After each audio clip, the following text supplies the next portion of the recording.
Prajwal pen drive ಪ್ರಕರಣದ ತನಿಖೆ ತೀವ್ರವಾಗ್ತಾ ಇದೆ. ಹಾಸನದ ಎಂಪಿ ನಿವಾಸದಲ್ಲಿ ನಿನ್ನೆ ಎಸ್ಐಟಿ ಟೀಮ್ ಫುಲ್ ಸರ್ಚಿಂಗ್ ನಡೆಸಿದೆ. ಸತತ 10 ಗಂಟೆಗಳ ಕಾಲ ಎಸ್ಐಟಿ ಪ್ಲಸ್ ಎಫ್ಎಸ್ಎಲ್ ಟೀಮ್ ಇಬ್ಬರೂ ಕೂಡ ಅಧಿಕಾರಿಗಳು ಒಂದು ಸರ್ಚಿಂಗ್ ಅನ್ನು ನಡೆಸಿದ್ದಾರೆ.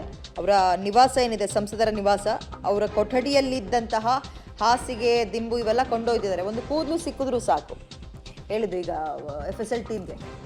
ಎಲ್ಲ ಇಡೀ ಜಾತಕವನ್ನೇ ಬೈಲು ಮಾಡಿಬಿಡ್ತಾರೆ. ಹೀಗಿರುವಾಗ ಎಸ್ಐಟಿ ಟೀಮ್ ಮತ್ತು ಎಫ್ಎಸ್ಎಲ್ ಟೀಮ್ ಇಬ್ಬರೂ ತಂಡದ ಅಧಿಕಾರಿಗಳು ಕೂಡ ನಿನ್ನೆ ತಪಾಸಣೆಯನ್ನು ನಡೆಸಿದ್ದಾರೆ. ಬಟ್ ಈ ಘಟನೆಗಳೆಲ್ಲವೂ ಆಗಿರುವಂಥದ್ದು ಯಾವಾಗಲೇ ಇರ್ಬೋದು. ಬಟ್ ಅಧಿಕಾರಿಗಳು ಯಾವುದನ್ನು ಕೂಡ ಬಿಡಲ್ಲ. ಸಾಕ್ಷಿ ಅಂತ ಪರಿಗಣನೆಗೆ ಏನೆಲ್ಲ ತಗೊಳ್ಬೋದು, ಮುಖ್ಯ ಸಾಕ್ಷಿಯಾಗಿ ಪರಿಗಣಿಸ್ತಾರೋ ಅವೆಲ್ಲವನ್ನ ಕೂಡ ಕ್ಲಿಯರ್ ಆಗಿ ತಗೊಂಡು ಹೋಗ್ತಾ ಇರುವಂಥದ್ದನ್ನು ಗಮನಿಸ್ತಾ ಇದ್ದೀವಿ. ಹಾಸನ ನಗರದ ಎಂಪಿ ನಿವಾಸದಲ್ಲಿ ನಿನ್ನೆ ಸಂಪೂರ್ಣವಾಗಿ ಸುಮಾರು 10 ಗಂಟೆಗಳ ಸುದೀರ್ಘ ಒಂದು ಸರ್ಚಿಂಗ್ ಅನ್ಕೋಬಹುದು, ಇದನ್ನ ತಪಾಸಣೆ ಅನ್ಬೋದು. 10 ಗಂಟೆಗಳು ಹುಡುಗಾಟ ಅಲ್ವೇ ಅಲ್ಲ. ಗಮನಿಸ್ತಾ ಇದ್ದೀರಿ, ಅವರು ವೆಹಿಕಲ್ಗೆ ಹಾಕೊಂಡು ಹೋಗಿರುವಂಥದ್ದು, ಅವರ ರೂಮ್ನಲ್ಲಿದ್ದಂತಹ ದಿಂಬು, ಹಾಸಿಗೆ, ಬ್ಲ್ಯಾಂಕೆಟ್ ಇವೆಲ್ಲವನ್ನ